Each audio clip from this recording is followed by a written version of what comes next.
My inspiration as an artist comes from many different sources, from many different people, from many different situations.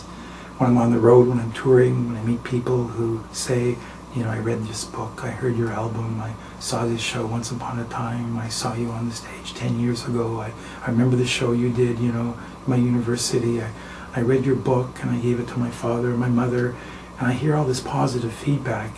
That's very affirming, and that gives me a lot of strength to continue doing the work I do. And it's very important to hear those affirmations out there, to know, yes, what I'm doing is the right thing, I'm on the right path here. Because you want your work to be relevant, you want people to be able to use your work for whatever purpose they have, you know. I'm inspired by everyday struggles from so many people around me, whether it's, you know, refugee immigrants in Montreal who are working 3 jobs, living 3 families in a, you know, 2-bedroom apartment, 1-bedroom apartment, who somehow make it work. When I see moms walking down the street, and I know they're single moms, and they got 3 kids, and they raise 3 incredible children, you know, on their own, I find that so inspiring.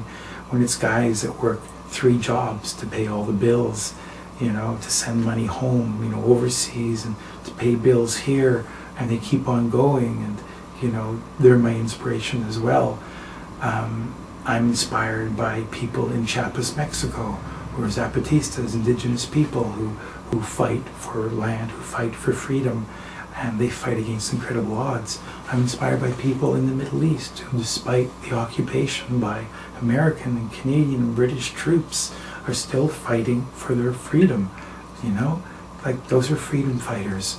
People around the world who are resisting the encroaching empire.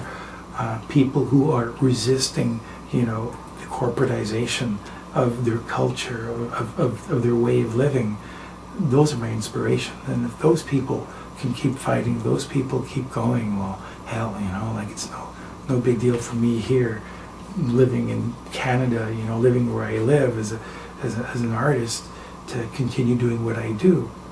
And I guess I will continue playing music as long as I enjoy that. I'll continue writing as long as I enjoy that as well, and as long as people keep asking for more as well.